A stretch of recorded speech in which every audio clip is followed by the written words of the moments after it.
Hello à tous, bienvenue sur 108 milliards. Aujourd'hui, je reçois Clara Gold. Clara, c'est la fondatrice et la CEO de Ava, une app de dating. Alors moi, je connaissais pas Ava avant, mais j'ai la chance d'accompagner Clara depuis quelques mois.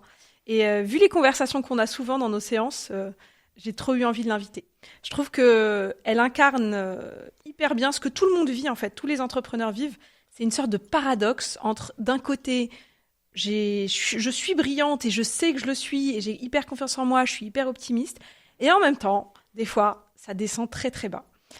Donc, avec Clara, on a notamment beaucoup parlé d'intuition et de la place de l'intuition dans la vie de l'entrepreneur. Donc voilà, j'ai eu envie de l'inviter juste pour passer un super moment et avoir une conversation profonde avec elle.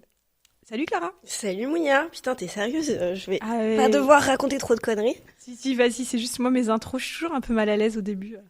Mais je vais m'améliorer. Clara, alors du coup, ouais, j'ai dit que tu étais la CEO de Ava. Ouais. Raconte-nous un peu quand est-ce que tu as créé Ava, pourquoi Ouais, alors j'ai créé Ava il y a 1 an. En gros, si tu veux, moi j'ai vécu à l'étranger pendant 10 ans, je viens de rentrer en France. Et donc tu as fait toute ta carrière à l'étranger? Ouais, j'ai fait toute ma carrière à l'étranger. En gros, sortie d'école, j'ai bossé quand même 1 an en France en conseil en strat au BCG. J'ai appris plein de choses, j'ai détesté. Je suis partie bosser au Vietnam pendant 2 ans. Start-up racheté par Alibaba, donc c'était devenu un gros truc. Et après, je suis tombée amoureuse d'un mec qui a fait que j'ai déménagé au Mexique. Et là, j'ai fait presque 7 ans au Mexique. D'accord. Où j'ai bossé pour une start-up qui a bien marché là-bas. Hablas espagnol. Ouais. Comment et s'appelle cette boîte? Elle s'appelle Rappi. Ok.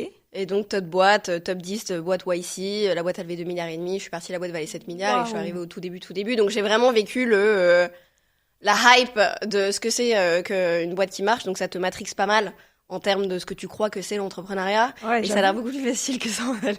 Et tu faisais quoi chez Rappi? Je faisais quoi? Alors, au début, je faisais... En fait, la beauté de Rappi, c'est qu'ils m'ont embauché, j'avais pas de rôle. Tu sais, c'est le genre de start-up qui te disent figure it out, c'est toi qui te démerdes et tu trouves. Vous étiez combien quand ils t'ont embauché? On était une 15aine. D'accord, ah ouais, le tout début quoi. Ouais, au tout début, mais il y avait quand même un tout début de product market fit. Et ça fait quand même la différence, t'as beau dire, parce que en fait, c'est la plupart des gens qui te disent j'étais early dans une startup et il y avait déjà des users et il y avait déjà un truc, genre c'était pas early. Early, D'accord. c'est la galère de l'année et demie avant. De ce que tu vas nous dire juste après. Exact, de la beauté de ce que j'arrête.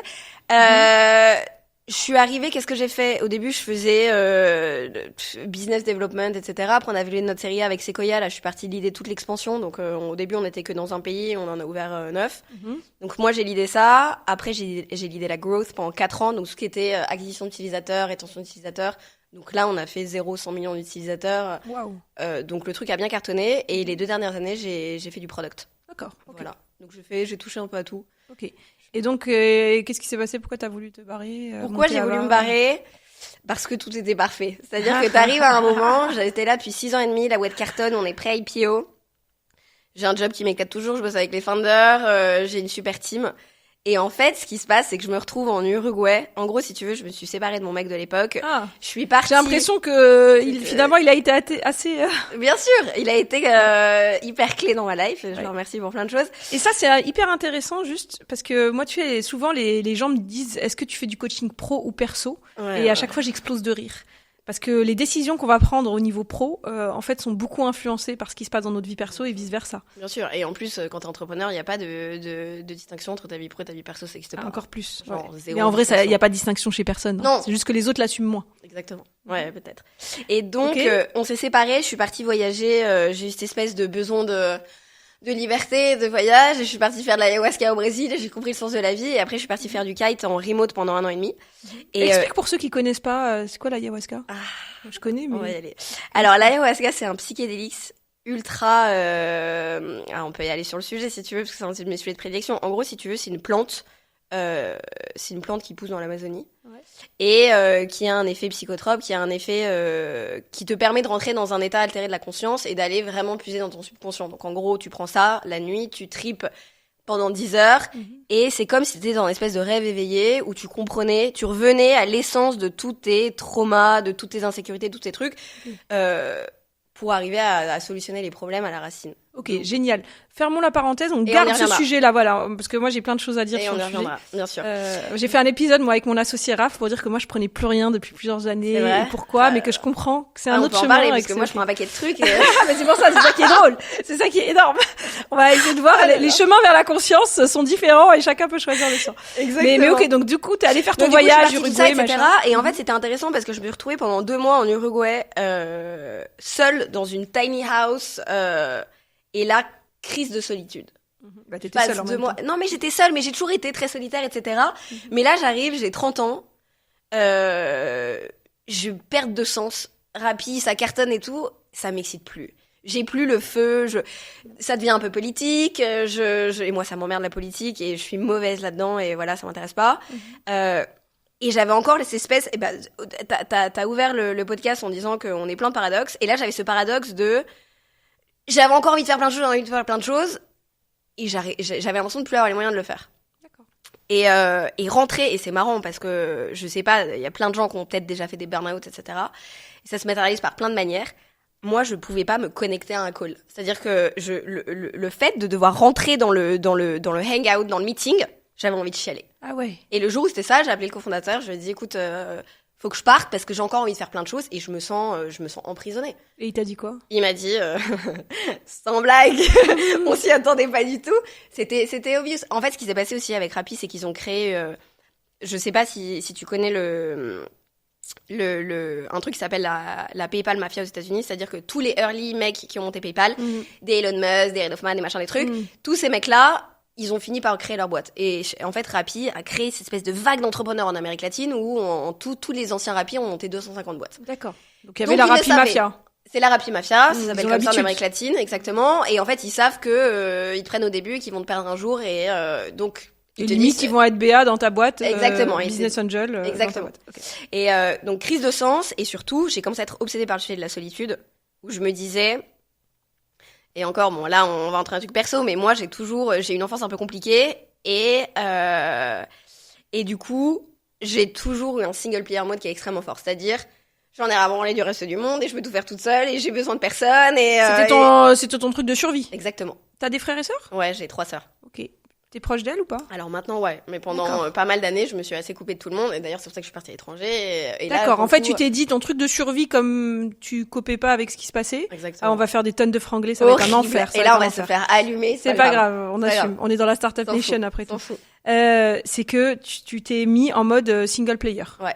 Genre vraiment, moi contre le reste du monde. Ce qui est un procédé de survie assez classique. Ouais. Ok, donc mais jusqu'à présent, ça t'avait réussi. Jusqu'à Et là, présent, t'arrives à un moment où tu dis non, too much. En fait, jusqu'à présent, ça m'avait réussi parce que mon unique focus, c'était ma carrière. D'accord. Donc j'ai fait prépa et grande école et BCG et machin et Rappi, et je bossais tellement. Et là, je suis arrivée dans ma comfort zone, truc que j'avais jamais eu. C'est-à-dire que j'avais une top équipe, je faisais du management, truc que je déteste faire. Et en fait, le moment où tu commences à te faire chier, t'as le temps de réfléchir au sens de la vie. Et moi, une sorte de vague d'existentialisme qui m'a transpercée, où je me suis dit, pourquoi est-ce que je fais tout ça? Et en fait, je suis arrivée à la conclusion, et là, je suis partie faire de l'ayahuasca, et là, j'ai eu cette espèce d'épiphanie incroyable qui était, en fait, la vie ne vaut d'être vécue que pour les relations que tu crées avec les gens et la connexion que tu as avec les gens. Sinon, tout le reste, on s'en branle. Tu sais que plein de gens qui ont pas fait d'ayahuasca le savaient déjà. Ouais. Non, mais bien sûr. Non, mais toi, tu l'as senti. En fait, là, ce que Je tu dis, c'est que tu ressens. l'as senti dans tes tripes, alors que dans ton inconscient, t'avais construit plein de mécanismes de défense contre ça. Exactement. Ok, je comprends. Exactement. Donc voilà, donc tu deviens obsédé par le sujet de la solitude. Ouais, je commence à être obsédée par le sujet de la solitude. Je commence à écrire, étonnamment. Alors, je commence à écrire des trucs sur LinkedIn. Alors, tout le monde commence à se foutre de ma gueule. Tu deviens une influencer LinkedIn, etc. Et en fait, c'est assez marrant parce que, déjà, je m'en branle de ce que les gens disent. Mais deuxièmement, ça venait d'un espèce de besoin viscéral de vomir au monde tout ce que j'avais en tête, sans filtre. Parce que je pense que... Je pense que les auditeurs ont déjà compris que tu sans filtre. Et c'est aussi Et pour ça que je t'ai invité. Et encore. Ah ouais, tu te contrôles. J'adore. Là, c'est le début, Te là, je suis contrôle encore... Il est 10h du matin. Ça aurait pas été la même si on avait enregistré le podcast en fin de C'est soirée. clair, avec un petit mescal. Et je commence à me dire, tout ce qui me vient en tête, j'ai besoin de le sortir, pas avec une volonté transactionnelle de je veux faire des views et je veux faire ça, je m'en fous. Ou je veux être une influenceuse, ça, je m'en fous. C'était vraiment de dire, et si j'arrive à exprimer tout ce qui me frustre, tout ce qui m'énerve, tout ce qui m'excite, est-ce que ça peut toucher, est-ce qu'il y a des gens qui peuvent se reconnaître, est-ce que ça peut toucher des gens? Et c'était vraiment ça. Et en fait, j'ai commencé à écrire. Et il faut croire que le fait d'être un peu grande gueule et de dire des choses, ça a dû toucher certaines personnes. Et j'ai commencé à recevoir des messages. Et je me suis dit, mais en fait, putain, c'est ça qui m'excite, d'aller raconter des histoires et d'aller connecter, à travers des histoires, d'aller connecter des gens. Et le c'est moment vraiment ton truc, on y revient très souvent. Ouais, Hein. que ça. Il y a que ça qui... C'est intéressant pour quelqu'un qui s'était construit en mode seul envers et contre tous, qui finalement se dit, ce qui m'excite dans la vie, c'est de raconter des histoires pour connecter, pour toucher des gens et connecter les gens. Ouais. Et ce que j'aime le plus... Bon, on en reviendra, mais depuis que je suis entrée à Paris, on a créé un groupe de nanas entrepreneurs qui est très cool.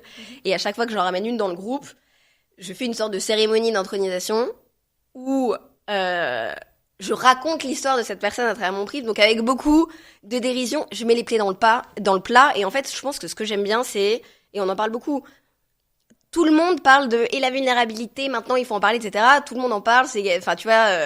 personne ne le fait vraiment parce que t'as cette espèce de faux semblant et surtout dans la communauté d'entrepreneurs, ton but c'est d'avoir un masque et de faire croire à tout le monde que tout va bien. C'est plus compliqué etc. que ça. C'est plus compliqué que ça parce que moi je fais ma propre analyse sur la vulnérabilité et je me rends compte que les trucs dont j'ai le plus honte, qui me vraiment ma véritable ombre, j'ai du mal à y aller. Ouais. J'arrive à y aller après le match. C'est tellement facile après le match. Je vais dire, avant, j'étais là, c'était horrible, et j'ai pas réussi, et puis après, j'ai réussi.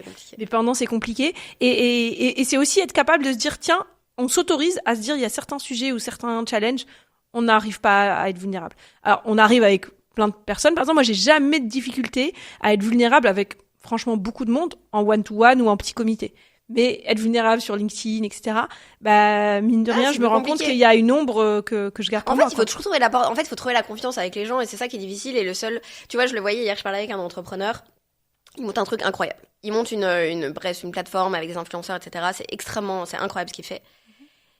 Et à la base, on connecte parce que j'ai besoin de bosser avec lui. Et en fait, au bout d'une demi-heure, on a une conversation entre founders. Et la conversation entre founders, moi, ce qui m'a le déclic, c'est le moment où il m'a dit, putain, là, j'ai plein de problématiques et je sais pas qui en parler, je parle avec ChatGPT. Et là, je me suis dit, mais en fait, tu rigoles, mais je pense que ce truc de solitude, de je sais pas avec qui parler, et c'est tellement... Parce qu'il y a tellement personne, surtout quand on est CEO d'une boîte, Exactement. avec qui je peux vraiment être moi-même. Bien sûr. Ouais, il y a un de mes clients qui m'avait dit, mais Mounia, en fait, parce que ça faisait longtemps que je l'accompagnais, et à un moment, même moi, je lui ai dit, mais t'es sûr que t'as encore besoin de moi? Je t'ai transmis tout ce que j'avais à te transmettre. Ouais. Il me dit, non, Mounia, on garde le créneau hebdomadaire parce que c'est l'endroit où je peux être moi-même à 100%. Il me dit, même ma femme, je lui dis pas tout parce qu'elle s'inquiète que la boîte se plante. Non, mais t'imagines, t'es entrepreneur, tu peux pas tout dire à tes investisseurs parce qu'il faut quand même leur faire croire que tu sais un peu ce que tu fais alors que tu sais pas ce que bien tu sûr, fais. Et puis surtout, tu veux relever de l'argent. Tu veux relever de l'argent. l'argent. Moi, quand j'étais VC, je pensais que mes entrepreneurs me disaient tout.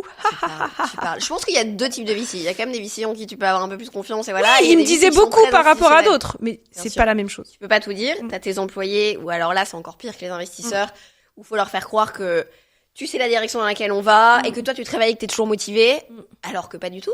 Tu te réveilles mais t'as juste envie de mourir et t'as pas envie de te lever de ton lit. Et ça tu peux pas le dire. Non, t'as pas le droit de le dire. Il faut que t'arrives le matin avec la patate. Exactement. Et tu peux appeler Mounia, exactement.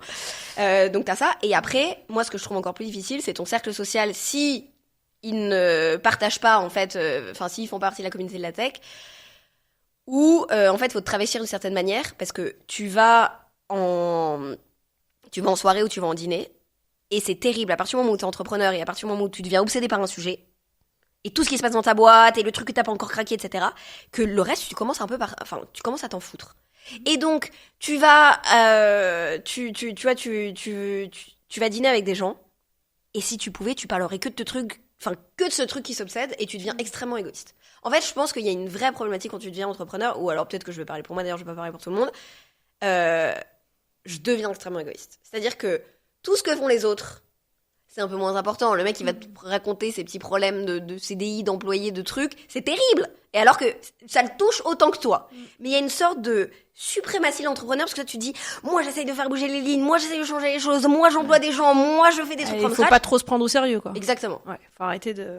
faut arrêter de se prendre au sérieux parce que tu deviens, sinon, moi, et moi, mes petits problèmes, et moi, mon angoisse, et moi, mon truc, et c'est terrible. Et tu te perds dans ce... Mais ça, pas hésiter à vraiment marquer, à revenir à ce qu'on fait. Et au fond, c'est très simple. Quand j'avais monté un site de deal type Groupon au Maroc. Et un jour, le site buguait. Donc, j'avais fait ce petit cheminement de plus me prendre au sérieux. Au début, évidemment, que je me prenais hyper au sérieux. Et puis, à un moment, je me suis dit, attends, détente. Et un jour, le site buguait. Et là, pour le coup, une de mes collaboratrices était en panique en me disant, mais Mounia, tu t'imagines si on n'arrive pas à le réparer d'ici demain? Et je l'ai regardé, je lui ai dit, oui, les Casablancaises n'auront pas d'épilation à moins 70%. Je pense que le monde peut s'en remettre. Et ça, c'est hyper important de revenir à ça. Ça, parce que c'est sinon, facile. je sauve Ça, le c'est monde. facile à raconter l'histoire après, mais en fait, Mais sur le moment, quand t'es dedans, c'est terrible. Le moindre bug, le moindre truc. Je pense qu'il y a des routines, notamment des routines de journaling, d'auto-coaching pour revenir sur Terre. Ouais, j'arrive pas très bien encore. Ouais, si, quand même, ça va.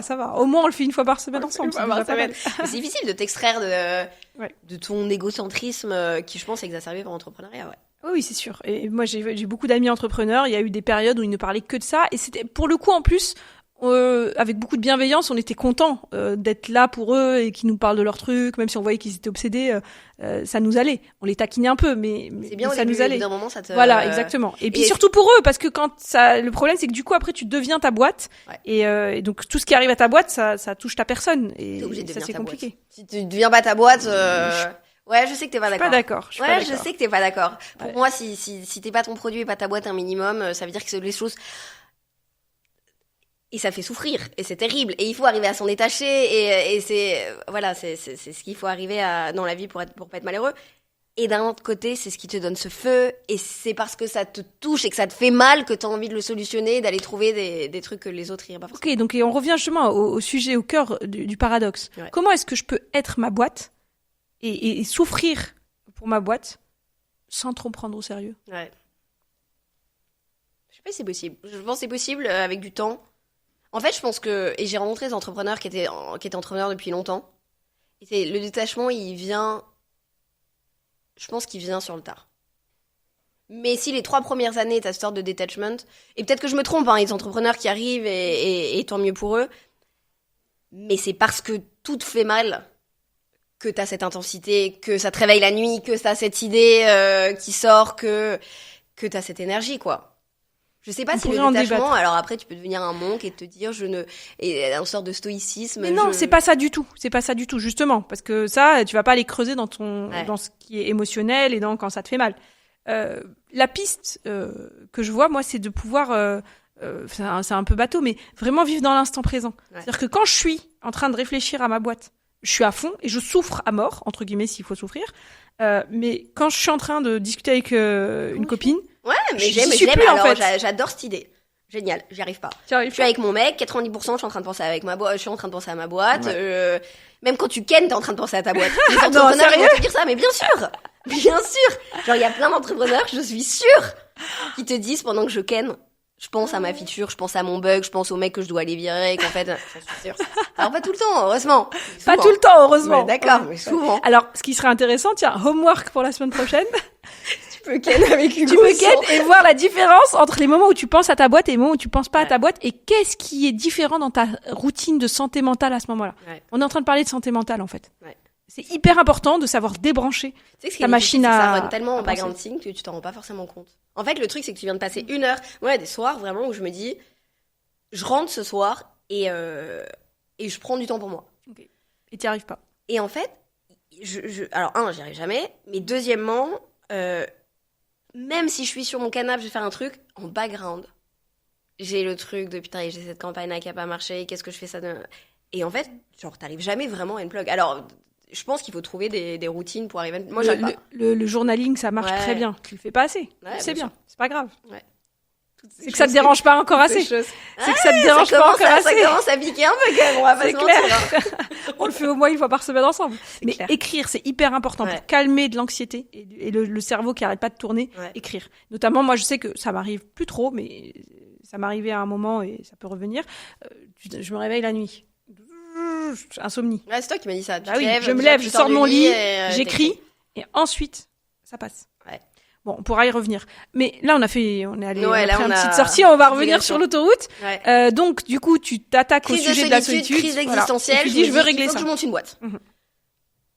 I want to solve loneliness. Je savais pas quel produit ça allait être, comment, etc. Qu'est-ce que je voulais monter. Je fais mon handover chez Rappi, je me barre. Et je savais pas, j'avais ce hic, mais je savais pas encore. Donc là, juste, je me mets à bosser avec des startups, juste à faire de la growth, à aider un peu. Et un jour, j'ai un peu une sorte d'épiphanie où je me réveille avec une sorte de texte. Là, ils vont se dire illuminé. Je me réveille, j'étais sobre. Je me réveille avec un texte écrit dans ma tête sur à quel point le temps c'était en fait la ressource la plus rare qu'on avait et qu'on passait notre vie à la gâcher, etc. Mais qu'en fait, il y avait un truc qui était encore plus important, c'est la manière dont on l'investissait. Et l'unique manière d'investir son temps, c'est de le passer avec des gens que t'aimes et qui te nourrissent et qui donnent du sens à ta vie, etc. Et en fait, je me réveille avec ce truc écrit et je me dis, voilà, je veux monter une app sociale pour arriver à connecter les gens et retrouver, moi, ce qui m'obsédait, c'était prendre tout ce que j'avais appris en écrivant sur LinkedIn qui était faut arrêter les faux semblants, faut retrouver de l'authenticité, et je me suis dit je veux monter une app sociale où on arrête Instagram et le truc où je suis la plus bonne sur la plage à Ibiza, etc. Ça on s'en branle, mais un truc vraiment de close connection où tu peux retrouver de l'émotionnalité online. Voilà, c'était juste ça que j'avais en tête. C'est même pas qu'on s'en branle, c'est que qu'en plus, Ibiza, Instagram, ça fait exactement le contraire de ce que les gens cherchent, c'est-à-dire à se sentir connectés. Exactement. Et donc j'avais juste ça. Je me dis, je veux retrouver de l'émotionnalité, je veux marrer. Parce que, tu sais, je pense qu'il y a beaucoup d'entrepreneurs qui montent des produits qui leur ressemblent. Et moi, si je devais me décrire, je suis juste un peu la meuf qui dit de la merde parce que j'ai pas trop de filtres. Et souvent, ça fait du bien. Je confirme. Tu vois, pas toujours. Mais j'aime pouvoir me dire que quand je passe 2 heures avec quelqu'un, il y a tellement de vrai, d'authenticité et de partage que souvent tu repars, tu te sens un peu mieux. Et je me sens un peu mieux. Je le fais certainement d'une manière extrêmement égoïste. Bref, donc je fais ça. Et alors là, je me dis bon, faut que j'aille lever de l'argent. Et là, j'ai vécu la montée au paradis et la descente aux enfers. Et donc, en fait, c'était hyper intéressant. Donc moi, je pars d'Amérique latine. Enfin, je suis toujours en Amérique latine. J'ai mon appart à Mexico. J'ai prévu de rester à Mexico. C'est là où j'ai mon network. C'est là où même my worth en tant qu'entrepreneur, parce que Rappi, c'était la licorne d'Amérique latine. Oui, donc tu allais chez n'importe qui, tu disais j'ai bossé pour Rappi, on t'ouvre la porte. Exactement. Il te donne 1 million. Okay.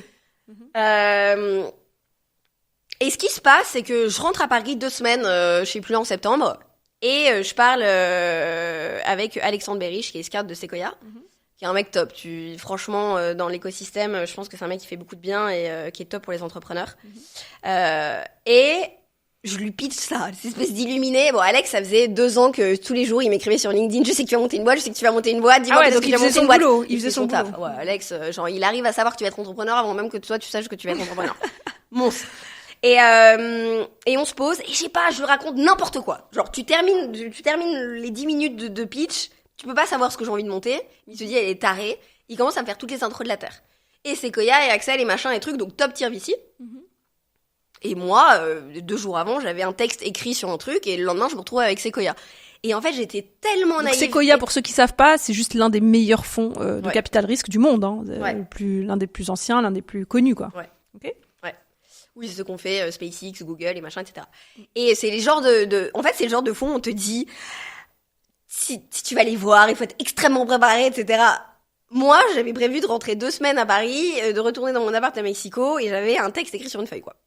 Et c'est là où la beauté, et ça on en parle beaucoup, mais de parfois être naïf et d'être entier. C'est-à-dire que moi, j'y vais, et juste, je raconte mon histoire, et Rappi, alors bien sûr, j'ai le stamp de billion dollar compagnie. Et eux, ils avaient investi dans Rappi. Ils avaient un bon feeling. Ils savaient. Rappi, top 10, start-up, monde, etc. Donc, ils savaient. Ils ont dû passer les coups de fil à tes anciens boss. Ils ont passé les coups de fil à tout le monde. Mais attends, c'était pas sur cette levée que je l'avais avec Sequoia, parce que, en gros, je pitch telle une illuminée, c'est-à-dire que je terminais, et tout le monde disait, on comprend pas ce que tu veux monter, mais eux-mêmes, ils étaient face à ce paradoxe de, on comprend pas, et elle est bordélique, et son pitch, il est à chier. Je me souviens que Jean-Large Brochage, à l'époque, Jean m'a dit, c'est le pire pitch que j'ai jamais entendu de ma vie. J'adore. Pas mal. Coucou Pas Jean. mal. Coucou Jean. Et il a raison, c'était nul. Mais même mon mec, qui à l'époque n'était pas mon mec, il m'a dit, franchement, t'as parlé, je t'ai dit, mais... Il s'est dit, Jean frérot, cette meuf, elle sait pas ce qu'elle fait. Et je savais pas ce que je faisais, mais je m'en foutais. J'avais juste envie de raconter une histoire qui, moi, m'obsédait. Mais moi, je pense que pas grand monde sait ce qu'il fait, sauf que les autres, ils savent le cacher. Alors ça, je sais pas. En fait, alors, je comprends ton point, mais en tout cas, quand tu vas pitcher un VC, tu connais ton marché, ton produit, ton machin, t'as fait ton deck, t'as fait ton taf. Moi, déjà, faire des decks, je m'en branle, ça m'intéresse pas, ça me faisait chier, donc je voulais pas faire un deck. Sinon, je reste au BCG. Et j'avais envie de raconter une histoire. Et du coup, j'avais fait une petite vidéo avec une musique ridicule. Avec du recul, je me regarde 1 an et demi après, je me dis, mais vraiment pitoyable. Et en même temps, j'avais la partenaire d'Axel on était toutes les deux assises par terre et je lui racontais une histoire qui m'a passionnée. Et elle s'est juste dit, genre, cette meuf est tarée. Bref, tout ça pour dire que j'ai quand même pas converti. Donc, j'ai tous les top tiers VC excited. J'étais the sexiest deal on the market. Et en plus, tu connais les VC, tu connais pas, c'était le Pokémon. Ouais. T'as pas ce Pokémon et moi je veux ce Pokémon, genre vraiment ridicule. Donc tout le monde commençait à me parler. Moi je connaissais personne en France. Moi il faut se rappeler que ça fait 10 ans que je suis à l'étranger, même gens de la recherche, je sais même pas qui c'est, alors que tu vois. Et bref, donc la hype, et puis en fait la hype, je convertis pas. Les mecs se disent ouais, elle est tarée, mais c'est quoi le produit? Et je convertis pas. Et alors là, je me prends non, tout descend en berne. Et je loupe ma levée en Europe. Genre, tout le monde me dit non. Mais même des fonds de merde, tu vois. Et en plus, moi, j'avais un peu d'ego où je me disais, genre, je veux pas. De toute façon, même si un fonds de merde me dit oui, j'ai pas envie d'un fonds de merde.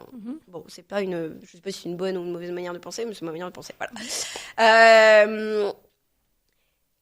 Et là, je rentre au Mexique et je me dis, bah voilà, j'ai fail. Alors que je viens, et il faut se remettre dans le contexte de les entrepreneurs de Rappi, tous ceux qui s'en vont, lèvent 10 millions avec A16Z, allez, j'exagère. Tout le monde lève 5 à 25 sans produit. Ouais. Et moi, je rentre et je me dis, bon, bah voilà, j'ai fail. Et là, je te le dis de manière, alors non, je pleure. Ok, t'es au fond du gouffre en disant, putain, je suis vraiment nulle. Tout le monde y a réussi et pas moi. Exactement. Déjà, je me dis, tout le monde a réussi, pas moi. Horrible. Et deuxièmement, je me dis, c'était la première fois de ma vie où je me suis dit, genre, what do I do next? Qu'est-ce que je vais faire?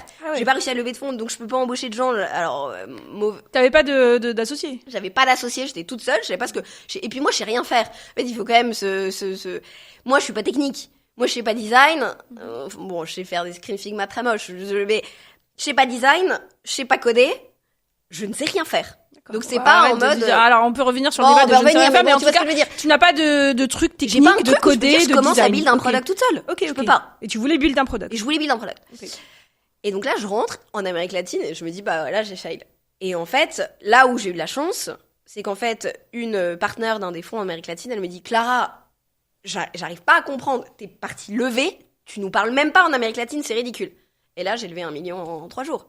Parce qu'ils me connaissaient. Mais parce qu'ils me connaissaient. Okay. Et qu'ils m'ont dit, on comprend pas trop ce que tu veux faire, mais vas-y, on te donne 1 million. En fait, et c'est ça qui arrive parfois et que c'est un peu injuste, entre guillemets, pour les entrepreneurs, c'est que, moi, il m'est arrivé en tant que VC de me dire, j'investis sur la personne. Et d'ailleurs, même à un moment, je m'étais, parce que pour ceux qu'on connaît pas, entre guillemets, et qui peut-être ont aussi un potentiel, mais ça fait partie du jeu, c'est pas une question, c'est pas du piston d'ailleurs, c'est juste, moi, ça m'est arrivé même, à un moment, je m'étais dit, je veux faire un fonds d'investissement qui n'investit pas du tout sur les projets des gens, qui investit sur des personnes en disant bah tiens je te file ça non mais c'est vrai je te file tant d'argent mais parce que je comprends ce que tu veux dire, combien de fois je me suis dit cette idée elle est pourrie mais lui ou elle va faire un truc de fou dans sa vie. Est-ce que ça va être cette boîte, est-ce que ça qui va pivoter 1000 fois ou est-ce que ça va être la prochaine? Ouais. J'en sais rien. Mais à l'inverse, t'as des doutes, tu leur parles, tu te dis genre. Et tu te dis c'est mort. Et après ils build des billion dollar compagnie quoi. Donc en vrai, il y a pas de règle. Non mais il y a pas de règle parce qu'après t'as tes intuitions et puis tu prédis pas l'avenir. Ouais. Mais en tout cas, de se dire j'aimerais bien moi plutôt investir dans la vie de quelqu'un, dans la vie entrepreneuriale de quelqu'un, mais sur plusieurs projets par contre. Pas sûr que le premier, ça m'avait beaucoup plus parlé à un moment. Bien sûr, mais je suis d'accord. Okay. Et d'ailleurs, donc du coup, je me suis rendu compte. C'est ce qui s'est passé. Donc du coup, en Amérique latine, tu lèves 1 million en 3 jours parce que c'est des gens qui se disent on comprend rien à ce qu'elle fait, mais cette meuf, elle va faire un truc cool. Exactement. Okay. Et c'est un gros fonds, tu vois, c'est un fonds de 500 millions, enfin tu vois, c'est un bon fonds. Et ils sont vraiment top d'ailleurs, mais comment il s'appelle? Ça s'appelle Monashis. D'accord. C'est eux qui ont fait la série Adrapi, tu vois, ils sont vraiment top, ils ont fait 5-6 unicorns, etc. Mais surtout, j'ai senti qu'ils ressentaient ma pain de j'ai besoin de monter un truc, j'ai besoin de mon truc, I'm gonna figure it out, tu vois. Et surtout, et après, encore une fois, quand t'as le fondateur de Rappi qui dit mettez 1 million dans Clara, bon, on sait pas si elle arrivera, mais en tout cas, vous pouvez être sûr qu'elle va se buter à la tâche pour y arriver. Et c'est la beauté du... En fait, c'est la... Tu sais, ce que je dis toujours, c'est que Rappi, le truc que ça m'a apporté, c'est l'apprentissage et les gens que j'ai rencontrés, mais surtout, j'ai tellement bossé. Et d'ailleurs, j'étais partie pour un mec, au bout de 6 mois, j'ai déménagé en Argentine pour aller ouvrir des pays, tu vois ce que je veux dire. Donc cette boîte, c'était ma life, et j'ai tellement donné, et j'ai tellement travaillé que c'est vrai que des fonds qui ont vu tout ce qu'on avait fait, et toutes les merdes et les couleuvres qu'on a avalées, ils te disent, je te donne 1 million. Et même si tu le perds, c'est pas grave. Exactement. Ils s'en foutent, ça, en France. Oui. Ils s'en branlent d'un million. Ok, donc tu lèves très facilement 1 million, et ensuite, qu'est-ce qui se passe? Et là, je rentre pour la en boîte France. Ok. Pourquoi tu voulais rentrer en France? Et ben, intuition, frérot. Ok. Alors là, je on peux va pas y arriver à t'expliquer. l'intuition. Ok, mais t'avais envie de rentrer en France. Bah non. Ok. J'avais pas envie, mais j'avais l'intuition que je devais. C'est très bizarre. C'est-à-dire que, il faut que je te raconte l'histoire. Moi, j'ai toujours été, moi, je suis bordélique, je m'en branle d'avoir un appartement à moi, la déco, le truc, je m'en fous. Mhm. Et pour la première fois, je rentre de mon tour je fais du kitesurf au Brésil, et je me dis, allez, je m'installe au Mexique, je me prends un super appart, je me fais faire tous mes meubles sur mesure, improbable, c'était pas, même ma sœur, elle me disait qu'est-ce qui se passe, tu vois. Et je m'installe. Ah, tu t'installes dans cet appart? Je m'installe dans cet appart. On est en juillet 2022. Je m'installe, je fais les 2 semaines en Europe. Alexandre Berich, les Invest, les machins, etc. Et je termine les 2 semaines, je me dis, je dois être là. Je sais pas comment t'expliquer, il y a une sorte de... Cet écosystème, il y avait une sorte de This is where I belong, tu vois. Il y avait un peu aussi une crise identitaire, la meuf qui est en train de faire sa psychanalyse en live. Je pense qu'il y avait une crise identitaire Ouais, c'est clair. Et Ah oui, donc tu retour aux sources, quoi. Retour aux sources. Où je me dis... une sensation très bizarre. Moi, je sais qu'à chaque fois... Alors, j'ai pas pris la décision de retourner vivre au Maroc, là, à l'instant T, mais à chaque fois que l'avion atterrit à Marrakech et que je sors de l'avion, il y a un truc... c'est tripal, quoi. It's here. Ouais, donc, c'est difficile à expliquer, c'est cette espèce d'appel intérieur où on te dit, genre, là-bas, tu peux... Je sais pas. This is where I belong. Peut-être que ça va pas être cool, peut-être que ça va pas être facile, mais c'est... Alors c'est ça qui est intéressant, c'est que This is where I belong et en même temps I don't belong at all. Tu vois, c'est-à-dire que je me sens pas du tout... Oui, tout t'énerve en fait. Tout, je sais pas si tout m'énerve, mais en tout cas, je me sens pas française sur plein de choses, dans ma manière de réfléchir, dans ma manière de parler, dans ma manière de relationner aux gens. Genre, à chaque fois, je rentre dans un restaurant, je dis bonjour, ça va? Genre, et les gens me regardent comme une espèce d'illuminé parce que en espagnol, tu dis hola, ¿qué tal? Et en fait, c'est le ça va humain. Tu remets un peu d'humanité. Et je parle toujours au serveur. Enfin, je suis très latina sur plein de choses. Pendant longtemps, j'ai un peu, tu vois, effacé ce côté français. Et donc, du coup, sur plein de trucs, I don't belong.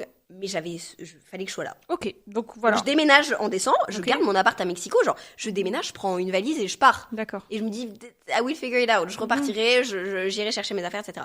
Et là, j'ai encore l'appart ou... Non, je l'ai lâché. Ouf. 2 ans plus tard. J'aurais pas dû. Je continue à payer le loyer chaque mois. Ouais. Ok, donc tu rentres en France avec 1 million. Je rentre en France avec 1 million. Ok. Et alors là, moi, j'avais fait de la start-up. Mais Rappi, il y avait déjà un produit, voilà. C'est ce que tu disais en intro de ce podcast, c'est que c'est très différent d'arriver avec 15 personnes et un product market fit que d'arriver où il y a rien de rien. Ok. Déjà, tu te dis par où je commence.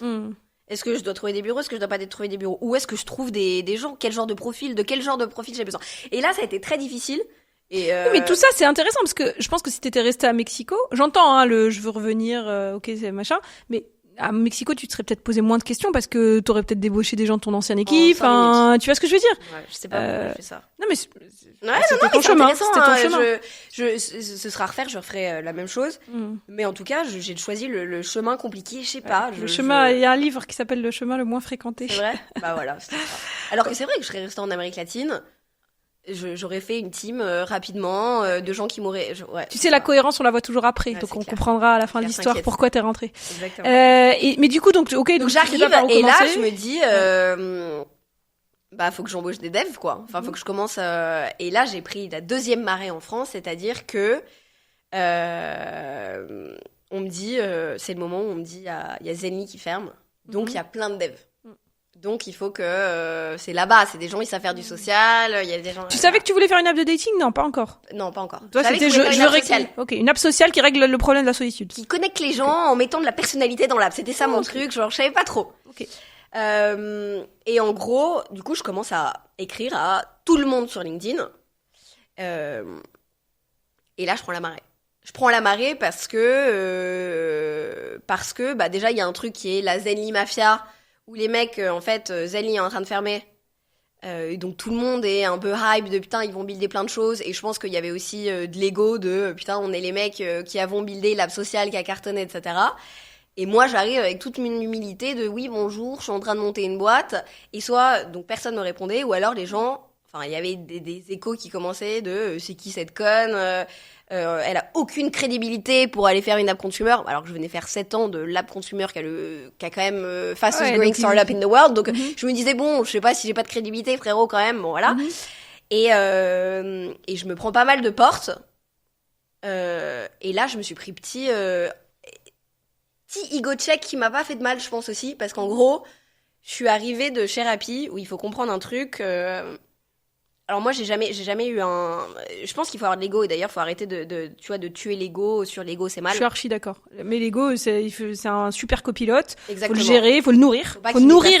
En fait, faut nourrir l'ego. Ouais. Si on le nourrit pas, il fait de la merde. Ouais. Mais si on le nourrit et qu'on lui rappelle qu'il est à la place du copilote, c'est génial. Exactement. Ok. Et donc du coup, moi, je pars de chez Rappi avec cette espèce de confiance. J'ai fait plein de choses. Et puis t'avais jamais eu d'échec dans ta vie, si je comprends bien. Jamais eu d'échec. Alors t'as fait une prépa, grande école, t'as tout de suite eu un super boulot chez BCG. Bon, tu as pas aimé, mais t'es tout de suite allé bosser chez Rappi et t'as eu une super expérience. Enfin, t'avais pas eu d'échec en fait. Jamais. Ok. Donc là. Et là, première fois, j'arrive et en fait, j'arrive pas à embaucher les gens que je veux. Et surtout, en fait, je me suis aussi confrontée à un écosystème qui, je pense, parle beaucoup en France. Oui. Et ça, c'est un truc que moi je déteste, parce que moi, quand j'ai des choses à dire, je le dis. Et en Amérique latine, ça parle pas, parce que en fait, c'est, tu vois, country, qui est en train de se développer, donc il y a une sorte d'entraide. Enfin, Rappi, c'est la première startup qui a commencé à lever de l'argent. Le fondateur de Rappi, il a aidé tout le monde. Enfin, un peu le Antoine Martin des Early Days, qui est devenu tu vois, le mec qui a empower un peu tout le monde, etc. Mais je pense que l'écosystème a un peu métastasé et ça parle et bref. Et en plus, t'es une nana et t'as un peu grande gueule et tes trucs, et alors là, tu prends la marée. Ok. Et là, c'est qui cette conne bref. Donc. Ça touche. Peu importe. Ouais, ça me touche de ouf. Okay. En fait, et en même temps, et en même temps, j'ai mon single player mode qui revient. Je suis allée tous vous faire enculer, je vais vous montrer que je vais y arriver, ça va prendre du temps. Exactement. Je vais galérer, je vais faire des conneries, mais tu vois, je vais y arriver. C'est un moteur, c'est pas un moteur écologique sur le long terme, on en parle souvent, mais c'est un moteur. De ouf, mais qui fait mal. Oui, qui fait mal parce que j'ai tellement... Putain, j'ai tellement manqué d'amour et que le seul truc que je recherche, c'est la reconnaissance et d'être aimé et tout ça. Et t'arrives, alors, toi, avec ma chérie, ce que tu dis là, ça me touche aussi. Tout le monde cherche ça, mais à un point qu'on peut même pas imaginer, et moi y compris. Mais à quel point on cherche de l'amour.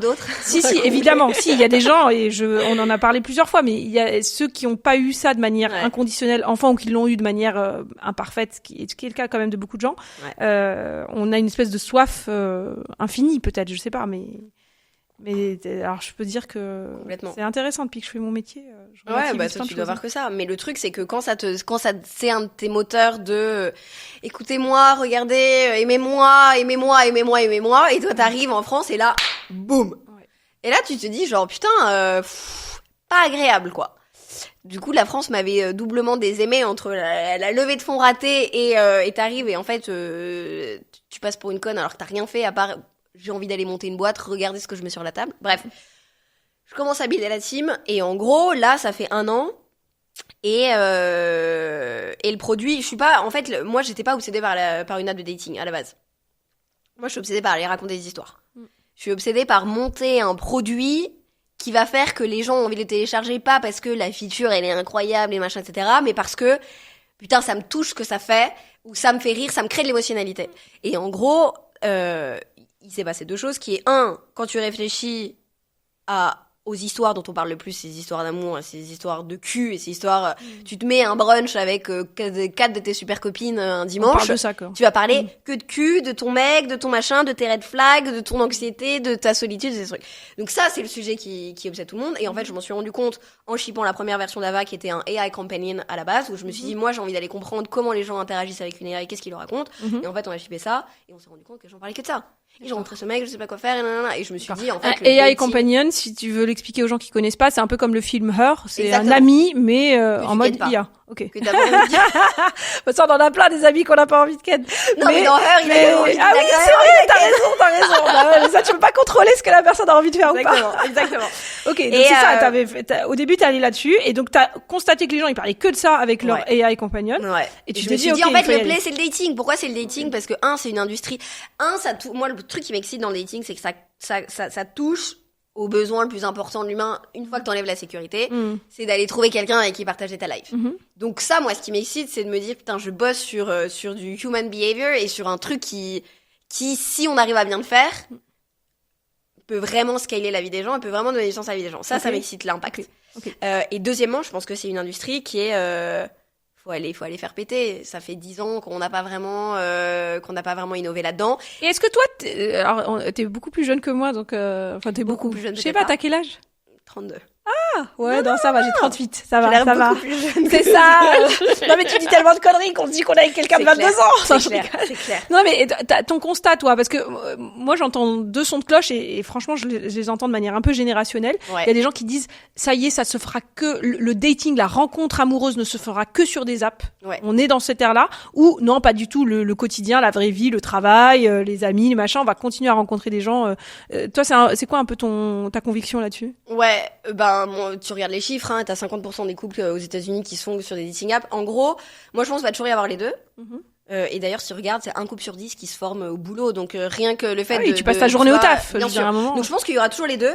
Par contre, moi ce que je trouve magnifique dans des apps de dating, et j'ai écrit un post sur LinkedIn à la con là il y a 2 jours pour que t'es un designer, et je me racontais l'histoire de pourquoi les apps de dating sont incroyables. C'est-à-dire qu'avant, on était cloisonnés au je connais Jean-Mi de la compta, et donc du coup mon cercle était extrêmement contraint, tu vois. Oui, et puis il y a encore 200 ans, c'est même pas Et Jean-Mi c'était encore Daconda, pire. c'est le fils du voisin au village, et point la ligne. Exactement, c'est exactement ça.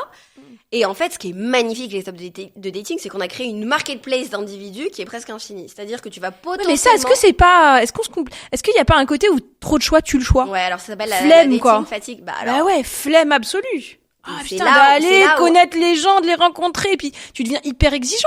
Tu là deviens où- en mode, non mais moi il me faut... Et ben alors c'est là Ouais. où moi j'ai envie de solutionner ça. C'est-à-dire que, et c'est pour ça que que mon obsession, c'est de me dire, d'abord tu pouvais ken que Jean-Mi du village d'à côté. Mhm. Ensuite, on a créé les apps de dating, et là, on a créé une marketplace infinie. Et là, ça nous a excités parce que, tu swipais, t'étais la carte d'à côté, etc. Et ça a créé cette espèce d'anxiété ultime en fait, je peux swiper tout le monde, mais En fait, je trouve ça génial pour des rencontres un peu casual. Ouais. Mais à partir du moment où tu es dans une problématique où tu veux vraiment rencontrer quelqu'un, on va dire, de meaningful, c'est... En fait, Comment le tu problème, fais pour c'est que tu savoir ne peux pas trier cette marketplace. Bah oui, Ce qui est très c'est l'enfer. difficile, c'est que il y a 50 millions de profils sur Tinder, et toi, t'arrives en disant, oui, alors moi, je sais ce que je veux, hein, lui, j'aime pas, et Et nanana, t'arrives etc. avec en fait, tes peurs Des- qui se déguisent en a priori négatifs sur tout et n'importe quoi. Et t'arrives Et avec comme une- par hasard, à la fin, dans la vraie vie, ce qu'on voyait aussi beaucoup dans la vraie vie et qui arrive aussi dans les apps de dating, c'est qu'à la fin, la personne dont tu tombes folle amoureuse ou fou amoureux, rien à voir avec tout ça. Exactement. Exactement. Et donc, du coup, il y a un double truc qui est, toutes les nanas vont te dire, flemme. Franchement, flemme. Et moi, j'ai envie de solutionner flemme. Voilà. Et c'est pour ça que le rôle d'Ava, c'est d'être cette wing woman, cette nana qui te dit, attends, c'est quoi tes critères? Qu'est-ce que t'aimes, qui te fait, qui arrive à comprendre qui t'es, ce que tu veux, et qui te le fait certainement accoucher. Il va y avoir une sorte de maïeutique. Faut voir si on y arrive, tu Et vois. puis peut-être qu'il sera capable d'aller voir derrière les critères. Exactement. Mm. Et bon, alors là, on parle des prochaines années de travail de tech, hein. Et que elle aille faire ce que toi t'as la flemme de faire et ce que toi t'as pas la capacité de faire, parce que tu peux pas parler avec 200 personnes par jour, tu vois. Et en fait, ce que je trouve magnifique avec les AI, si on reprend un peu de perspective, c'est Donc Ava, en gros, si je comprends, elle va aller chatter Ouais. avec des gens pour sur aller checker les apps tout ce que pour checker et revenir Elle vers elle toi en revient, te elle te disant dit vas-y, lui c'est un bolos, perds pas ton temps, ou Ok. elle te dit lui tu vas trop le kiffer, vas-y parlez-lui. Ok. Et en gros, si tu prends de la perspective, moi ce qui m'obsède, encore une fois on revient sur ce putain d'existentialisme et de pourquoi on est sur Terre, etc. Moi, ce qui m'angoisse, c'est que notre vie, elle est trop limitée en tant qu'être humain. À la fois en termes de conscience, c'est ce qu'on a conscientisé, c'est pour ça que je prends beaucoup de psychédéliques, c'est que j'essaye d'aller voir mon inconscient, mais aussi en termes de relations et de connexions. Donc si tu prends le postulat que le seul truc qui donne du sens à notre vie, c'est les connexions qu'on crée, et aujourd'hui on est limité par notre temps, par notre contexte géographique, etc. Et on dit toujours on est à 7 connections to anyone in the world. Et en fait, mon obsession de me dire, c'est, et s'il y avait une personne qui connaissait tout le monde d'une manière assez extensive pour avoir de la vraie data, et te dire, putain, en fait, on va finir par être à one connection to anyone in the world. Et donc, le champ des opportunités va s'étendre. Et si tu me dis, c'est quoi Ava dans 10 ans ? Ava, dans 10 ans, c'est une sorte de database. Voilà, c'est le truc, tout le monde va flipper. Tu parles de base de données de gens. Mais en gros, c'est comment tu peux avoir dans une base de données la personnalité, les critères, tout ce qui fait que je suis une personne, humainement, moralement, tout. Et qui est quelqu'un qui te crée des opportunités, que te crée des connexions. Donc, qui sont adaptés pour toi. Qui sont adaptés pour toi. Et pas forcément que du dating. Le dating, la beauté de ça, c'est que c'est la bonne porte d'entrée parce que y a pas de meilleure manière de prendre de l'information des gens que de lui dire si tu me donnes ton information, tu vas ken. Bien sûr, c'est le besoin humain. Oh là là, dis-moi ça, et c'est un peu painful. Si tu me donnes ton information, tu vas ken. Bien sûr. Tout le monde a envie de te dire vraiment. Alors bien sûr qu'après il y a les mensonges et les trucs, mais le plus facile, ce qui est très difficile quand tu penses à l'intelligence artificielle, c'est qu'il faut un set de données à traîner, il faut avoir de la data sur les gens. Et extraire cette data de la manière la plus non déclarative possible, c'est-à-dire, tu veux pas faire un form de 75 000 questions, tu veux que ce soit, la meilleure porte d'entrée, c'est la carotte de, je vais te faire rencontrer quelqu'un, et voilà. Mais moi, j'ai une question. Imagine que tu arrives à faire ton pari et que dans 10 ans, Ava permet vraiment aux gens de se connecter, d'avoir des opportunités de connexion incroyables avec des gens qui leur correspondent, donc que ce soit dans la vie amoureuse ou dans le reste, etc. Est-ce qu'on sera plus heureux ? Est-ce que les filles d'aujourd'hui ou de demain qui vont être avec des mecs choisis vraiment plus par rapport à leurs critères vont être plus heureuses que leur grand-mère qui se tapait Jean-Mi de la compta ? Éternelle question, je sais pas, on a 55%. On salue Jean-Mi. On a 55% de divorce, donc c'est que les gens sont pas très heureux en couple, tu vois ce que je veux dire? Mais alors ça, on pourrait parler de ça plein de fois. Avant, on n'en avait pas parce que les gens avaient pas le choix. Après, on a le choix. Ouais. Est-ce que le but, c'est de rester, justement, encore plus si tu dis, le but, c'est d'augmenter le potentiel de connexion. Est-ce que le but, c'est de rester avec la même personne toute sa vie? On pourrait avoir ce débat, tu vois. Ça, on peut l'avoir 1 milliard de fois. Et est-ce que tu peux kenner avec la même personne toute ta vie? Est-ce que tu peux... Je sais pas, j'ai pas la réponse. Je pense que l'idéal, c'est d'arriver à évoluer avec la même personne toute ta vie. Ça veut dire, est-ce que c'est la même personne? Non. Enfin, tu vois, par définition, les gens évoluent. Et moi, la beauté où je me dis, je suis amoureuse de ce mec, dans 5 ans, ce serait un mec différent. Et j'ai juste envie qu'on évolue dans le même chemin. Donc là, est-ce que Ava, in fine, va faire en sorte que les gens soient plus heureux? J'espère. Enfin, en tout cas, ce qui est extrêmement triste des apps de dating, c'est qu'en fait, c'est des cash machines et du coup ils ont optimisé pour faire du match et du machin et pas vraiment pour créer des meaningful connections. Moi, mon obsession, c'est comment on change le dopamine. Je vais essayer d'expliquer ça de manière simple. Si tu prends une app de dating, la dopamine hit, elle est sur le match. Ah, j'ai un match, c'est génial. Après il se passe R, les gens ils se parlent pas, le match il est naze, et en gros moi j'ai envie d'aller déplacer le dopamine hit sur la partie chatting et connecting, et c'est là où Ava elle est forte, c'est cette pote qui va te dire attends, toi t'as dit ça, regardez ce que vous avez en commun. Attends. Elle crée du contexte et du prétexte pour que les gens interagissent, et ça je pense que c'est ça qui peut solutionner au moins d'avoir des connexions plus intéressantes, alors qu'une app de dating c'est beaucoup de j'ai matché, il se passe rien. Donc tu réponds à ma question en fait. Est-ce que les gens seront plus heureux? On n'en sait rien. Mais par contre, j'ai l'impression que les gens seront dans des conversations, dans des contextes, dans des relations plus meaningful pour eux. Déjà, de 1, et de 2, l'expérience en elle-même sur une app de dating, aujourd'hui, elle est extrêmement décevante. C'est-à-dire que tu fais des user interviews, les gens vont te dire « au début, je suis hyper excitée, nanana », et en fait, au bout d'une semaine, t'as envie de te tirer une balle. Et créer une app sociale où t'as envie de te tirer une balle, c'est dommage. Donc moi, c'est vrai que mon ambition avec Ava, c'est à la fois qu'elle a un vrai rôle de connecteur, mais je veux que ce soit la meuf qui raconte des dingueries, qui disent de la merde, et en fait tu lis les trucs et tu te marres. Pour moi, et c'est ce que je dis beaucoup à l'équipe, c'est on n'est pas en train de créer une app de dating, on est en train de créer une app de content. Et ce qui est magnifique avec l'AI, c'est qu'en fait on parle de generative AI parce que ça a la capacité de générer du content. Et je pense que si on arrive à craquer ça et que l'expérience à l'intérieur de l'app devient entertaining, parce que le truc que tu sais pas... Oui, limite les gens, on va dire, ils rencontrent pas, déjà ils s'amusent en rencontrant. Exactement. Ok. Exactement. C'est pas une tannée. Non, ils s'amusent en rencontrant. Et en fait, c'est hyper important aujourd'hui parce que déjà, c'est une app pour les Gen Z et t'as beau dire ce que tu veux, mais quand tu t'attaques au marché des Gen Z, tu compiles contre fucking TikTok. Et TikTok, c'est de l'entertainment at scale. Donc si aujourd'hui, tu es pas en train d'approach, de builder une app sociale à travers le prisme de l'entertainment, je pense, mon humble opinion qui ne vaut absolument rien, vous savez ce que vous voulez, que tu vas perdre la bataille. Parce que t'as le géant qui te pompe toute l'attention span des gens qui fait de l'entertainment. Ok, très clair. Super, je pense qu'on a tous une meilleure vision de ce que tu veux faire. Mais donc toi, si, on a compris.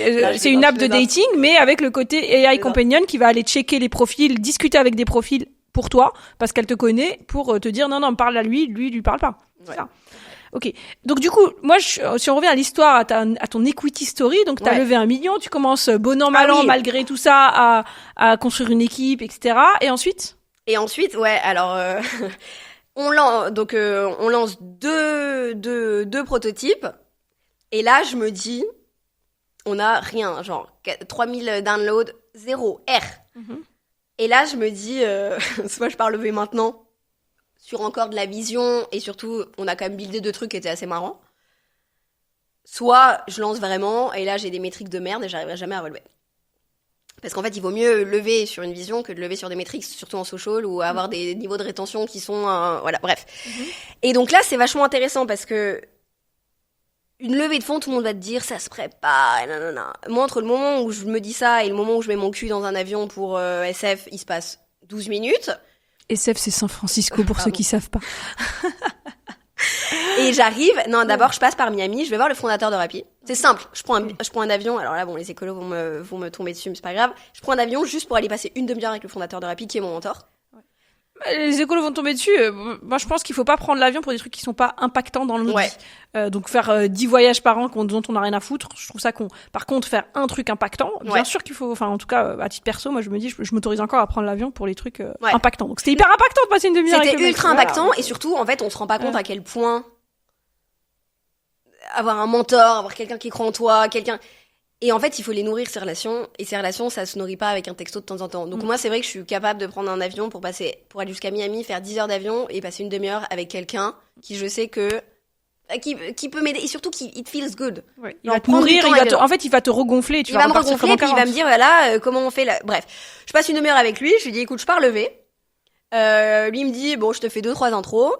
Et derrière, juste, je m'active en 2 jours, je prends tous les gens que je connais, tous les fonds que je connaissais, tous les gens à qui j'ai parlé pendant mon précide, et j'y vais en mode en mode, je m'en branle, je veux parler avec tout le monde. Exactement. T'avais fait un deck cette fois ou pas? Non. Ok. Non, mais tu connaissais un peu mieux ce que tu voulais dire. Bah, j'avais des apps à montrer, quoi, déjà. D'accord. Donc, en gros, je leur ai dit, voilà ma vision et voilà ma première version. Ok. Donc, t'arrives quand même en disant, et surtout, ce qui est génial, et ça, c'est un truc que je dis beaucoup, ça fait ridicule, je dis beaucoup aux entrepreneurs, je parle pas du tout à personne, mais genre, tout le monde te raconte ce truc fallacieux qui est ne va pas pitcher Sequoia trop tôt parce que, et en gros, tu vas les pitcher trop tôt, ils te disent c'est trop tôt, tu reviens 6 mois après, tu leur montres tout ce que t'as fait, ils te disent putain, ok, ils savent exécuter et c'est comme ça que potentiellement tu peux convertir. Et moi, c'est ce qui s'est passé. Donc en gros, je débarque à SF, je fais SF, LA, etc. Je parle à tout le monde. Et là, il se passe encore un truc marrant, ça je l'ai jamais raconté pour le coup. Je parle avec tout le monde est un peu excité, mais personne me donne une term sheet, quoi. Rien. Okay. Et donc je me dis, j'ai merdé. Personne sauf Sequoia. Et donc en gros, Sequoia. Et donc sauf Sequoia, j'avais rien. Non, j'avais mes invests, donc les Brésiliens qui avaient déjà préempté, qui avaient déjà mis, qui me disaient, on te met déjà 6-7 millions, on te préempte le round. Donc j'avais les 7 millions assurés. Mais en gros, personne osait, nanana. Et en fait, j'ai connecté de ouf avec la partenaire de Sequoia. Je rentrais dans sa théorie, dans sa vision, dans sa thèse. On a connecté humainement. J'ai fait tous les rendez-vous en présentiel parce que je pense que y a une connexion, il y a une énergie dans la vraie vie versus du digital qui est absolument incomparable. Et en fait, Sequoia s'est chauffé. Du coup, je me suis dit, attends, maintenant que j'ai Sequoia, est-ce qu'on irait pas choper OpenAI? Je suis allée choper OpenAI. Et voilà. Et qu'est-ce que t'as constaté après sur les VC? Et alors là, ça a été... Moi, je dis les VC, et j'en faisais partie, hein, donc c'est des allumeurs. Mais là, c'était marrant, parce qu'en gros, dès que tu fais un round avec Sequoia, tout le monde t'aime, en fait, bizarrement. Et là, c'était marrant, parce que j'ai commencé à recevoir des messages, mais ridicules. En fait, à la rigueur, tu vois, tu peux revenir et me parler, mais me prends pas pour une conne non plus. Et Tu t'imagines si ça se passait comme ça dans la vie amoureuse? T'imagines? Genre, en fait, je sais que tu kennes machin, et du coup, je suis intéressée. C'est ridicule. Mais en vrai, c'était marrant et là, c'est même pas tu ken machin, c'est machin a émis l'intention de te ken. Bien sûr. Tout à coup, tu deviens intéressant. Exactement. Et ils te sortent des messages en mode, oh là là, j'adore le produit, alors que le produit, il a pas changé. Ouais. Tu vois ce que je veux dire? Et donc là, je me suis marrée. Dans et les en même temps, prochaines semaines, je truc. reçois plein de VC sur le podcast parce que j'ai reconnecté avec des anciens Non, confrères non, et j'avais tu envie de peux, les bien inviter. sûr. Non, mais c'est super.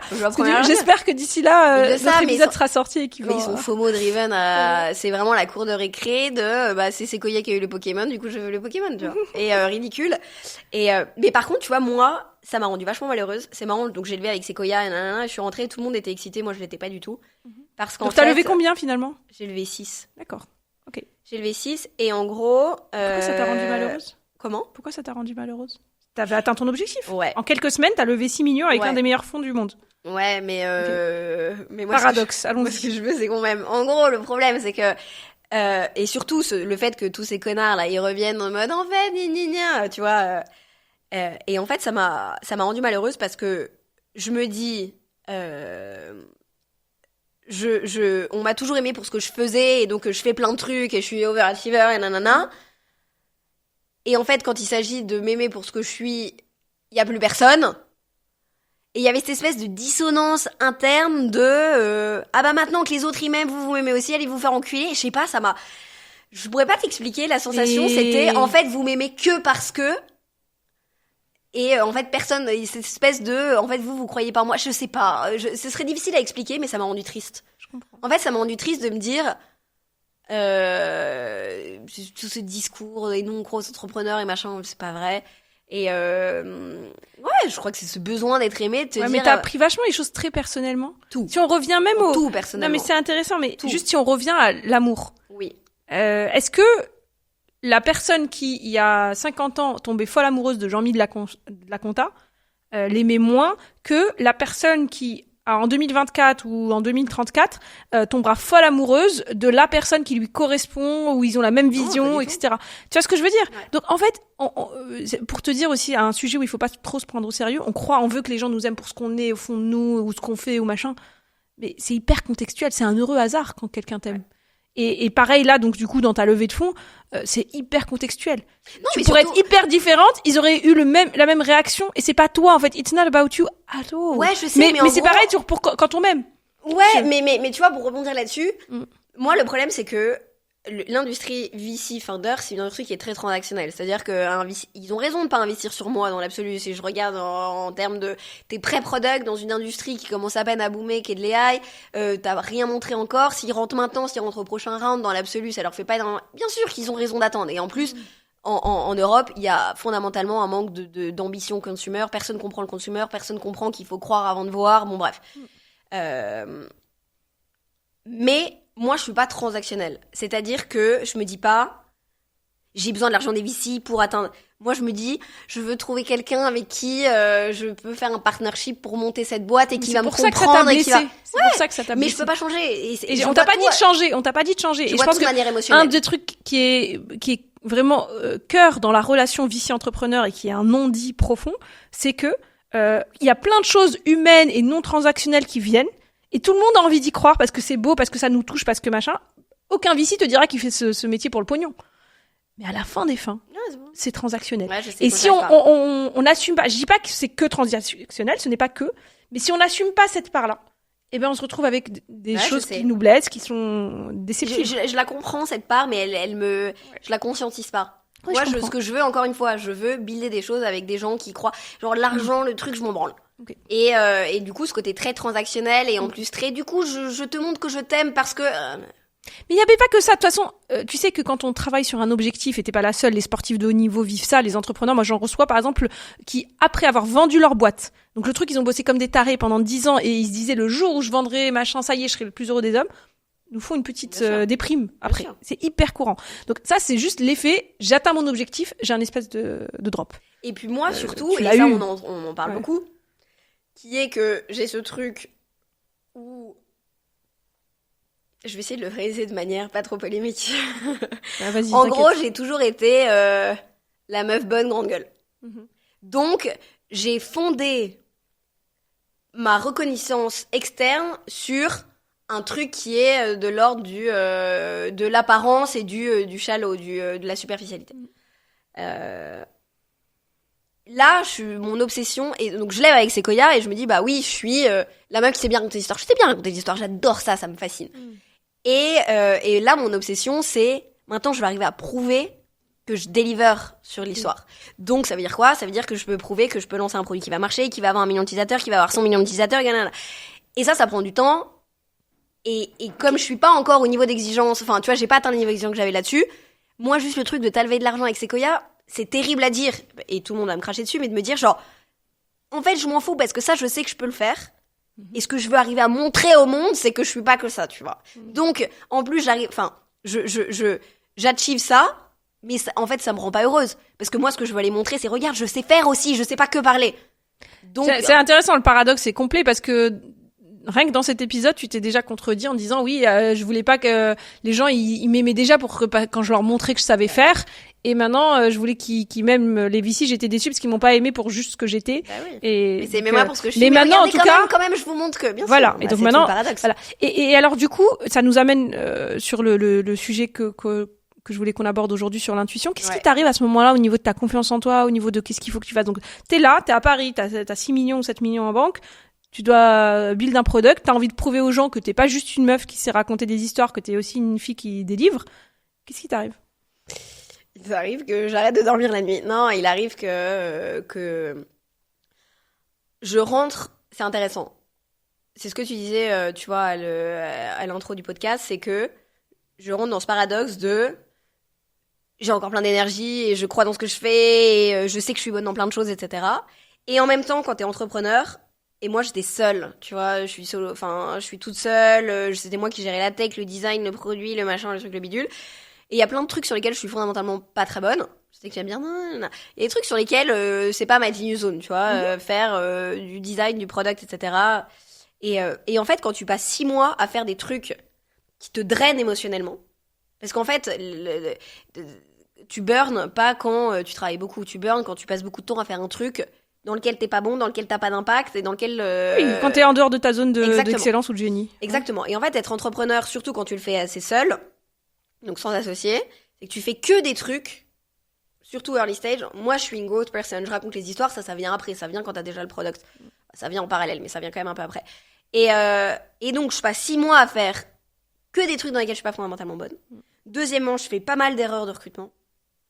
Et ça, en fait, je commence à perdre confiance en moi, mais j'ai envie de revenir sur ce terme confiance en soi, parce que, tu sais, il y a plein de gens qui disent j'ai pas trop confiance en moi.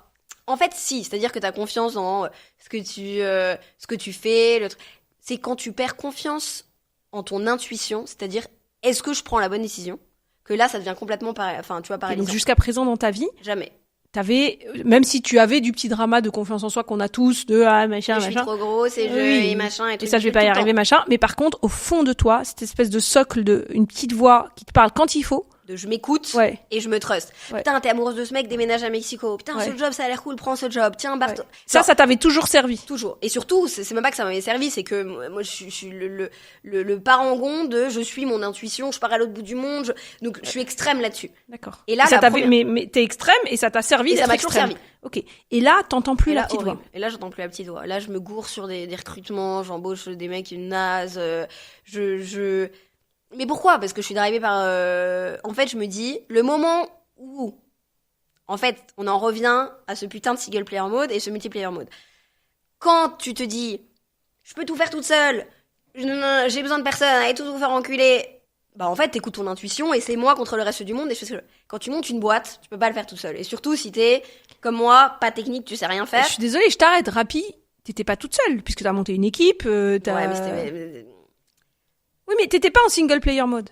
T'aurais pas eu les succès que t'as eu sans ton équipe, j'imagine. Non, pas du tout. Mais la machine, elle avançait quand même un peu toute seule, tu vois. Alors que là, faut que pour que la machine avance, bien sûr qu'on a une success story chez Rappi, je suis arrivée au début et je pense que j'ai fait plein de trucs.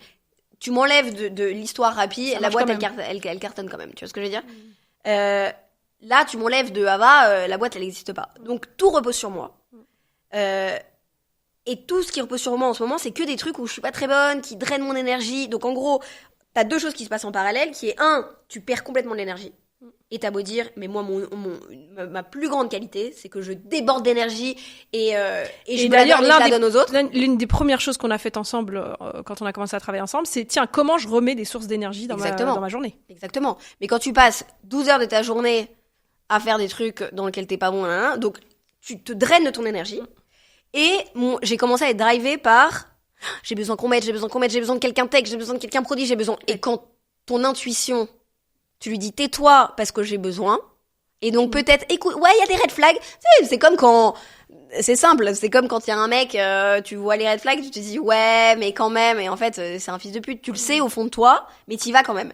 Et ben là, j'ai fait des erreurs parce que j'ai mis mon besoin avant mon intuition. Et puis j'ai l'impression aussi que tu t'es mis dans des injonctions à la con. Ouais. Des cases.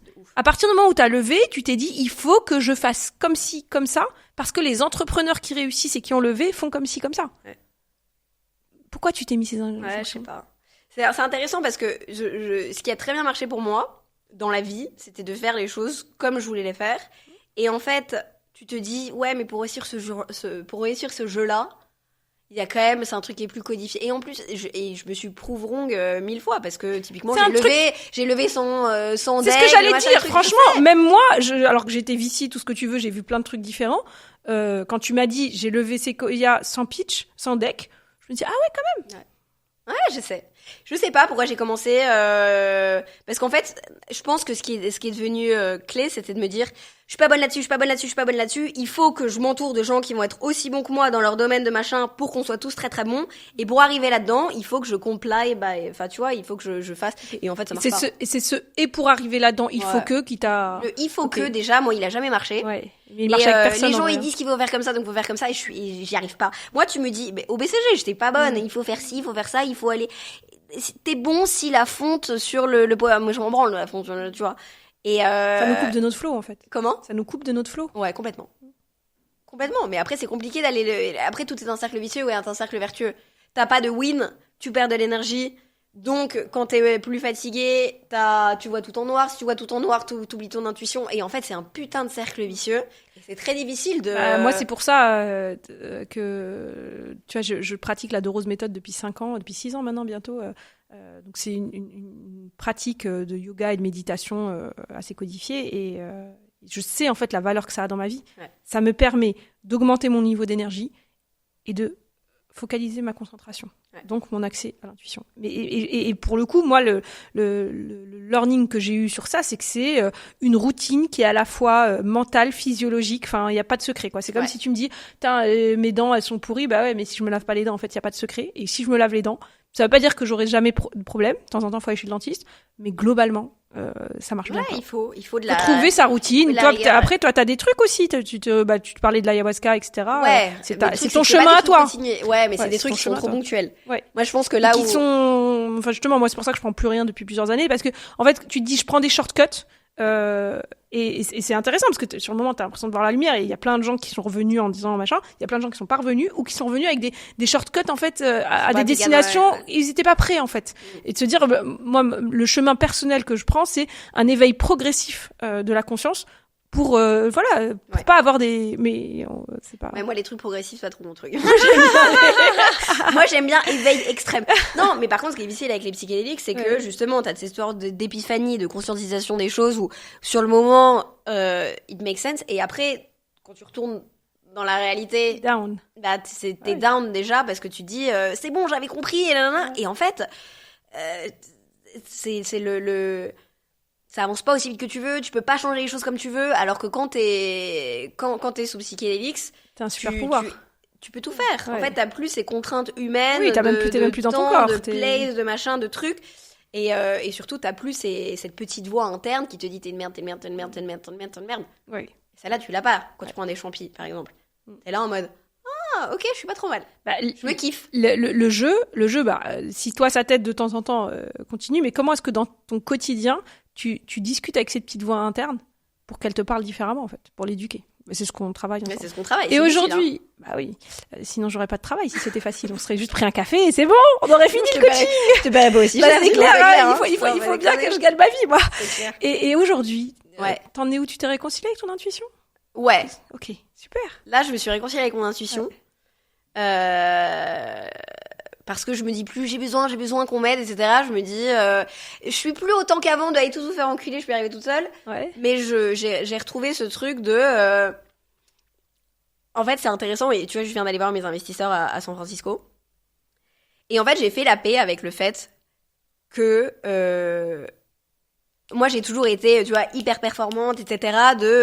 Entre le moment où j'ai l'idée, je le fais et ça réussit, il se passe tellement peu de temps. Et là, pour la première fois, j'ai fait la paix avec le fait que ce qu'on est en train de build, en fait, c'est extrêmement difficile parce que ça n'existe pas. Et que ça requiert de l'imagination, de l'exécution, de l'itération, de plein de choses. Et donc, ce que je leur ai dit, c'est l'amorçage est plus long, mais l'accélération sera plus rapide. Et en fait, je me suis reconvaincue je sais dans quoi je suis bonne. Moi, je suis bonne pour montrer aux gens une réalité qu'ils ne voient pas forcément, d'aller raconter des histoires, de dire des conneries et donc du coup de créer de la viralité autour de ça. Et le moment où ça faudra go big on it, je sais que je suis la meilleure personne pour le faire. Et d'ailleurs, tu vois, j'étais avec le partenaire d'OpenAI. Il m'a dit, il s'en branle de ce que je build, un peu. Juste, il me dit, là, sur ce play dating, aller faire des dingueries, il me dit juste, genre, je sais que c'est toi. Je sais que c'est toi. S'il y a une gonzesse un peu tarée qui peut aller faire ça, ça va être toi. Et juste d'avoir ça, je me le suis redit, je me suis dit, ok, ce sera moi en process, et d'être un peu plus patiente. Je pense que c'est ça aussi, tu vois. Mais c'est ça aussi. Bah là, ce que tu viens de dire, c'est exactement le dialogue avec ta petite voix. Ouais. Dire, t'inquiète, c'est pas du tout qu'on n'y arrive pas ou qu'on est une merde ou quoi que ce soit. C'est juste, je suis en process et je sais que c'est moi. Donc je suis juste en train de devenir moi-même. Je suis en train d'accoucher de moi-même. Ouais, il y a ça. Et surtout, un truc sur lequel tu me fais bosser, mais en fait, moi, si tu me fais rentrer dans des carcans et il faut respecter les règles, je suis pas bonne. Et donc, je pense qu'il faut énormément travailler sur s'éloigner de ça et de te dire c'est quoi ma façon de faire. Et ça prend du temps parce que tu te dis si tout le monde il a fait comme ça et nanana, et moi je devrais faire pareil, et puis t'as la pression de. Et des fois, tu dois tester ce que tout le monde fait pour te rendre compte que c'est pas pour toi. Ouais, exactement. Ouais. Et puis il faut aussi lutter contre la voix interne qui te dit il faut que tout le monde soit au bureau parce que le remote c'est de la merde et que du coup nanana. Et toi, ça tu m'avais fait marrer au début. Alors ridicule, mais attends, mais parlons-en. Ouais. Moi je me suis créé cette réalité de en fait quand t'es founder non technical, t'as besoin d'aller trouver du grip et du contrôle quelque part, surtout si t'as un peu contrôle fric.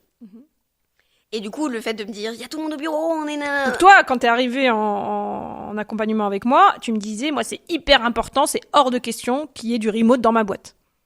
C'est ça que tu m'avais dit. En fait, et tu me l'avais argumenté, hein. Bah, il y avait une double raison qui était, si les gens ils sont là, je sais que je vais arriver à leur donner, tu vois, l'énergie et l'impulsion et qu'on bosse tous comme des tarés, s'ils me voient et moi comme une tarée. Et l'argument qui est derrière, il y a des bonnes raisons de ce que tu dis.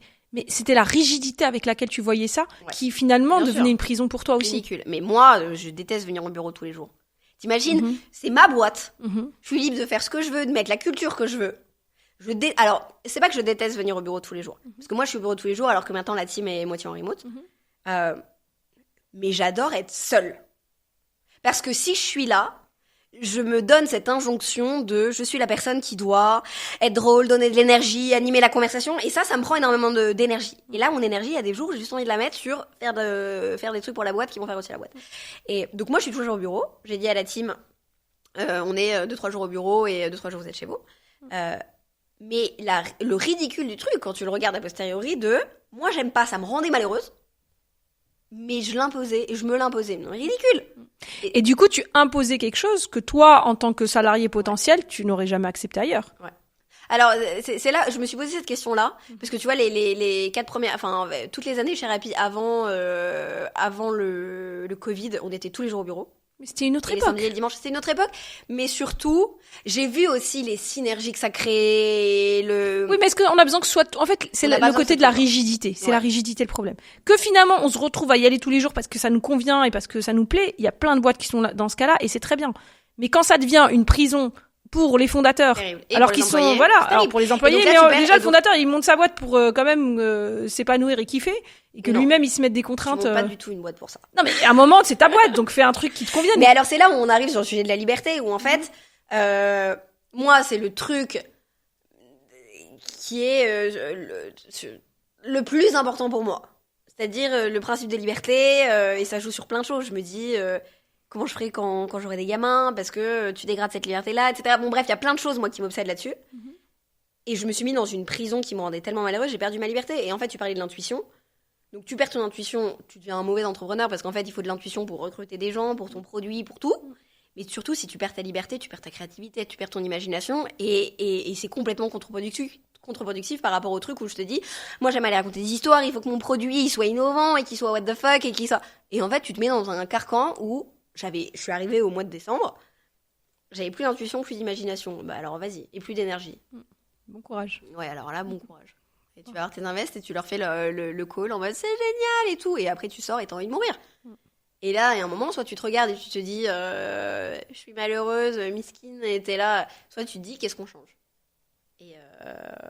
Et tu retrouves ta liberté, tu retrouves ton intuition et tu retrouves tout ça, quoi. Génial. Donc c'est pas... Et tu fais beaucoup de champis et ça t'aide beaucoup. Non, je plaisante. Non, les champis m'ont aidé pour ce truc de liberté, de me dire mais t'es trop conne. Ça dépend que de toi de te dire genre sois libre de ce que... On en a beaucoup parlé. On en a beaucoup parlé. De se dire putain ce matin je suis créa, je sais pas, j'ai envie d'en fait de... Ouais, de me poser à café d'un... 1000 fois. Putain, j'ai envie d'être chez moi et de me faire 2 heures de lire des trucs, de regarder des trucs sur TikTok qui parlent de dating, de voir les trends et machin, les trucs. Et je le fais chez moi parce que là en fait mais fais-le. Mais bien tout le monde s'en branle en fait. Mais en fait, j'ai envie de dire, si on est même cynique, ton job c'est d'être heureuse. Ouais. Et donc de te nourrir, de Bien nourrir sûr. ta liberté, de nourrir ton imagination, etc. Bah si t'es pas bien... Bah, va falloir couper ce moment-là, tu vois. Ok, que Raph était là. En fait, il faudrait qu'on mette une montre quelque part parce que je sais pas du tout quelle heure il est. Et c'est vraiment, il faut mettre une horloge. Tiens, ça c'est un truc de déco à avoir, hein, une horloge. Grave. Donc attends, ils vont couper tout ça. On reprend et après on conclut effectivement. Et après... Ouais, donc je te disais, si t'es cynique, même si on est Ouais. cynique, c'est ton job d'être heureuse. Ouais. Sinon tu t'en sors pas en fait, c'est pas possible. Ouais, et c'est marrant parce que là, j'ai commencé à bosser avec un mec sur la tech, etc., qui me dit en fait l'unique façon pour que cette boîte elle marche, c'est que toi tu sois bien, quoi. Et en fait, quand t'es founder, tu t'enlèves tellement toi en tant qu'individu. Est-ce que je me sens bien? Est-ce que c'est machin? Tu t'en branles. T'as mal au ventre, tu viens C'est au pas le bureau. sujet en fait. Oui, mais tu t'oublies complètement en tant qu'être humain. Ouais, mais non. Toi, t'as pas le droit toi, t'es jamais malade, toi, tu prends pas de vacances, toi, t'es machin parce que t'es obsédé. En fait, t'as un truc qui te dépasse tellement que ton petit individualisme de moi, ce que je ressens, tu l'oublies. Et Oui, en mais- fait, ce que t'oublies, c'est que si t'es pas bien, ta boîte, elle est pas bien. Merci. Donc, c'est-à-dire Ouais. s'occuper de toi, c'est pas du tout parce que t'es individualiste ou parce que t'es en mode moi-je, c'est parce que, en fait, c'est un de tes assets les plus, plus ta boîte est petite et plus un de tes plus gros Ah. assets, Et c'est... là, tu finances tes massages et trucs avec l'argent de Sequoia et ça devient génial. Et là, tu te dis, attends, le week-end à Ibiza, c'est Founders Mental Health. Ah bah, bien sûr, évidemment. Bien sûr. Ouais. Bon, en tout cas, c'est cool que t'aies retrouvé ton intuition. Bah ouais. On a hâte Wow, de voir ça ce que nous ça mène. va donner, cette histoire C'est d'avant. clair. J'ai pris beaucoup de plaisir à discuter Moi avec toi. aussi. Et puis, suite au prochain épisode. Ouais, grave. À bientôt.